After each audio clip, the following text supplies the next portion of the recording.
샬롬, 말씀 읽어주는 김기훈 목사입니다. 오늘도 기대하는 마음과 사모하는 마음을 가지고 하나님의 말씀 함께 읽겠습니다. 역대하 29장 1절부터 19절까지의 말씀입니다. 히스기야는 왕이 되었을 때 25살이었다. 그는 예루살렘에서 29년 동안 다스렸다. 그의 어머니는 스가랴의 딸 아비야다. 하나님 보시기에 그는 선한 왕이었다. 그는 조상 다윗을 그대로 본받았다. 왕이 되던 첫째 딸에 히스기야는 하나님의 성전 문들을 먼저 보수한 뒤에 그 문을 백성에게 활짝 열었다. 그는 또 제사장과 레위인들을 동쪽들에 모아놓고 이렇게 말했다. 레위인들이여 들으시오. 그대들은 스스로를 정결하게 하고 하나님의 성전을 성결하게 하시오. 더럽혀질 대로 더럽혀진 이곳을 깨끗이 청소하시오. 우리 조상들은 잘못된 길로 갔고 하나님 앞에 악하게 살았소. 그들은 하나님을 버리고 하나님을 만나는 곳인 이 집을 등지고 떠났소. 문마다 판자를 쳐서 막고 등불을 끄고 거룩한 성전에서 이스라엘의 하나님께 드리는 예배를 모두 없애버렸소. 그 때문에 하나님의 진노가 활활 타올라 그분께서 그들의 재앙의 본보기를 교훈을 주는 경계의 표본으로 삼으셨소. 이것을 보고 들으시오. 우리 조상들이 죽임을 당한 것도, 우리 아내와 아들, 딸들이 포로로 잡혀가 종이 된 것도 이 때문이오. 나는 이스라엘의 하나님과 언약을 맺고 역사의 방향을 바꾸기로 결심했소. 하나님께서 더 이상 우리에게 진노하지 않도록 말이오. 레위 자손들이요, 이 일에 꾸물거리지 마시오. 하나님께서 그대들을 택하시고 그분 앞에 서서 예배를 드리고 인도하는 일로 섬기게 하셨소. 이것이 그대들의 평생 직무요. 이 일을 잘 완수하시오. 레위인들이 일어서니 고핫 자손 중에 아마세의 아들 마학과 아사랴의 아들 요엘, 무라리의 자손 중에 압디의 아들 기스와 여할렐레의 아들 아사랴, 게르손 자손 중에 신마의 아들 요아와 요아의 아들 에덴, 엘리사반 자손 중에 시므리와 여우엘, 아삽 자손 중에 스가랴와 마따냐, 헤만 가문 중에 여후엘과 시므이, 여두둔 가문 중에 스마야와 우시엘이 나왔다. 그들은 형제들과 함께 나와서 스스로를 정결하게 하고 왕이 지시한 대로, 하나님께서 지시하신 대로 하나님의 성전 정화 작업에 착수했다. 제사장들은 안에서부터 시작해서 밖으로 작업해 나갔다. 성전 안에 쌓여있는 더러운 잡동사니, 거룩한 곳에 있어서는 안 될 이방 종교의 쓰레기들을 치우고 레위인들이 그것을 기브론 골짜기로 가져갔다. 그들은 첫째 달 초하루에 성전 정화를 시작하여 여덟째 날에 바깥 현관까지 작업했다. 성전을 깨끗이 하고 성결하게 하는 데만 8일이 걸렸고 성전 보조물까지 마치는데 또 8일이 걸렸다. 그러고 나서 그들은 히스기야 왕에게 보고했다. 번제단과 임재의 빵을 차려놓는 상과 거기에 딸린 기구들까지 포함하여 하나님의 성전 전체를 깨끗이 했습니다.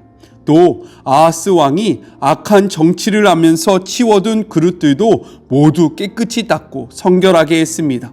보십시오. 우리가 그것들을 원래대로 복구하여 하나님의 제단 앞에 모두 가져다 놓았습니다. 이것은 하나님의 말씀입니다. 오늘부터 우리는 남유다의 13번째 왕이었던 히스기야에 대해서 함께 묵상을 할 건데요. 이의 통치 기록이 4장에 걸쳐서 기록되어 있습니다. 이는 남유다의 왕들 중에서 가장 긴 내용을 담고 있는데, 이를 통해서 우리가 무엇을 생각해 볼 수 있느냐? 남유다 왕들 중에서 히스기야는 빼놓을 수 없는 매우 중요한 왕이었다라는 거예요. 이 기록은요, 열왕기 하에도 기록이 되어 있거든요. 열왕기하 18장부터 20장까지 동일한 내용이 기록되어 있습니다. 이것을 조금 성경적인 말로 병행구라고 이야기하는데요. 이 역대기의 말씀과 열왕기의 말씀에 같은 내용이지만 차이점을 가지고 있어요. 그것은 바로 제가 어저께 이야기했듯이 관점의 차이인데요. 어떤 관점의 차이였냐? 열왕기서를 보면요, 역사적인 사실을 중시하여 히스기야의 통치를 정치, 군사적으로 기술하고 있다라는 거예요. 그래서 사네립의 침공, 히스기야의 병과 치유, 바벨론 사절단의 방문, 히스기야의 실수에 대해서 정확하게 기록을 하고 있습니다. 반면에 역대기는요, 사네립의 침공 외에는 열왕기에서 다루고 있는 사실을 모두 생략하거나 한마디로 이야기하고 있다는 거예요. 그렇다면 이 역대기에서 중심적으로 다루고 있는 것은 무엇입니까? 바로 성전 정화, 그리고 유월절 준수 등과 같이 히스기야의 종교적인 측면에 대해서 집중해서 기록을 하고 있다는 것입니다. 따라서 열왕기는 객관적으로 기록해서 히스기야의 실수도 분명하게 빠지지 않고 기록하고 있는데, 이 역대기는요, 신앙적인 측면, 하나님과의 관계성을 중요시하고 있기 때문에 이의 실수에 대해서 언급하지 않고요, 잠시 하나님 앞에서 교만했었다라고 이야기하면서 끝을 내고 있어요. 이렇듯 같은 내용이지만 성경은요, 다른 관점에서 기록을 하고 있기 때문에 한 면만 보지 말고요, 같은 내용을 찾아서 읽음으로 우리가 성경을 더욱더 풍성하게 이해하고 해석할 수 있다는 사실을 꼭 기억하시면서, 오늘의 본문을 묵상할 때에 열왕기하 18장의 말씀도 같이 찾으면서 묵상하시면 묵상을 더욱더 풍성히 하실 수 있을 것입니다. 이것은 좀 팁으로 알아두시고요, 오늘 본문을 같이 한번 나눠볼까요? 오늘 본문은 내용상 세 부분으로 나눠서 생각해 볼 수 있어요. 먼저 첫 번째는 1절부터 2절 히스기야 왕의 통치 개요 및 기본 평가입니다. 히스기야는요, 25살 때 왕이 돼서 29년 동안 남유다를 다스리게 됩니다. 히스기야의 이름의 뜻은 무엇이냐면 여호와께서 강하게 하시다라는 의미를 담고 있어요. 무엇이라고요? 여호와께서 강하게 하시다. 하나님께서 그를 강하게 하심으로 그는 통치 기간 중에서 하나님과 동행함으로 선한 일들을 많이 이루어냅니다. 그래서 성경은요, 이 히스기야를 남유다의 3대 선왕 중에 하나라고 이야기하고 있어요. 첫 번째 선왕은 누구냐면 4대 왕이었던 여호사밧이고요. 두 번째 왕은 오늘부터 함께 묵상할 13번째 왕이었던 히스기야이고요. 그리고 마지막 선왕은요, 16번째 왕이었던 요시야입니다. 이것은 나중에 더 설명해 보도록 할게요.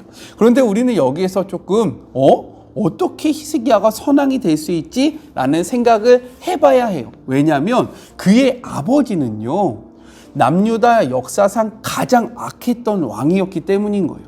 아버지가 악하면 보통 그것을 바라보면서 악한 길로 가기 마련인데, 어떻게 히스기야는 아버지의 길을 쫓지 아니하고 다윗의 길을 쫓으면서 하나님 앞에 선하다고 인정을 받을 수 있었을까? 우리는 이 부분을 생각해 봐야 한다는 것입니다.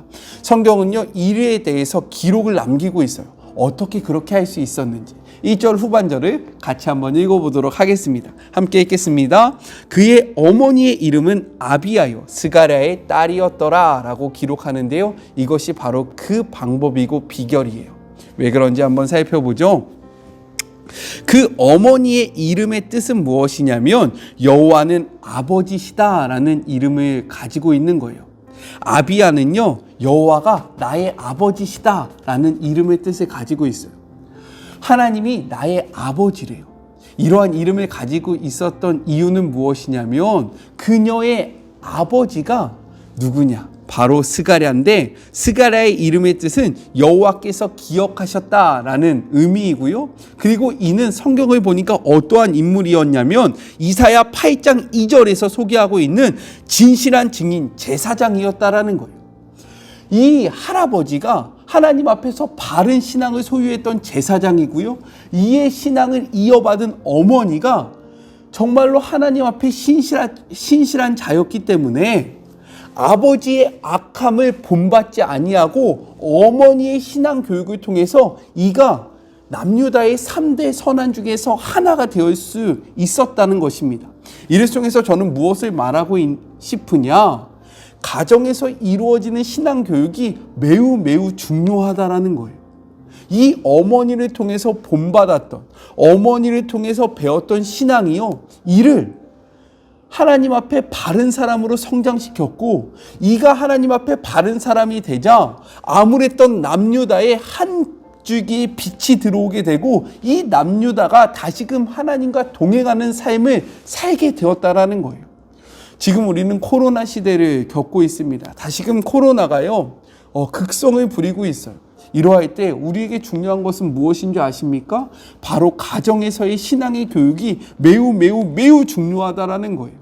이 어머니가 자신의 아들을 데리고 그 신앙 교육을 시킴으로써 이가 아버지의 길을 쫓지 않았던 것처럼, 이 영상을 보는 주의 모든 자녀들 가정 예배를 회복하기를 주님의 이름으로 소망합니다. 저도요, 이제 이사도 하고 여러 가지를 다 하면서 다시금 가정 예배를 회복하려고 노력하고 있거든요. 가정 예배가 회복될 때 우리의 신앙이 회복되고요, 다음 세대가 살아날 수 있다라는 거예요. 한국 교회가 다음 세대를 잃어버린 이유는 교육부서가 약해졌기 때문이 아니라 가정의 예배가 약해졌기 때문입니다. 그렇기에 가정 예배를 회복하시는 그런 복된 하루가 되시고, 결단하시는 복된 하루가 되세요. 자, 두 번째, 3절부터 11절 히스기야의 성전 정화 명령에 대해서 기록을 하고 있는 거예요. 우리는 히스기야의 통치에서 주목해야 할 두 가지가 있습니다. 첫 번째가 무엇이냐면 바로 성전 정화예요. 두 번째는요, 목요일 날 묵상할 때 말씀드리도록 하겠습니다. 이는 히스기야가 여호와 신앙의 회복을 매우 중요하게 생각하였음을 발견할 수 있는 표현입니다. 어떻게 그가 이렇게 여호와 신앙의 회복을 중요하게 여길 수 있었을까요? 6절부터 10절은요, 그의 연설인데요. 히스기야의 연설인데요. 이를 보면요, 이의 연설 속에 무엇이 들어있느냐? 자신의 아버지 그 아하스가 우상 숭배와 하나님을 배신함으로 남유다가 어려움을 겪게 되었고, 그리고 형제 국가였던 북이스라엘이 이렇게 어려움을 당한 이유는, 멸망한 이유는 바로 우상 숭배와 하나님을 배신한 것에 있다라는 것을 어머니로부터 깨닫게 되었고요. 이것을 선포함으로 이는요, 성전을 정화함으로 하나님과의 관계성을 회복하려고 노력했다라는 거예요. 즉, 이를 통해서 우리가 무엇을 생각할 수 있느냐? 히스기야는요, 국가의 존폐, 즉 흥함과 패함의 그러한 모든 것이 자신의 그러한 능력에 달려있는 것이 아니라 하나님과의 관계성에 있는데, 이 하나님과의 관계성의 회복은 성전 정화로부터 이루어진다는 것을 분명하게 깨달았다는 것입니다. 이를 통해서 우리는 무엇을 생각해 봐야 합니까? 우리도 마찬가지라는 거예요.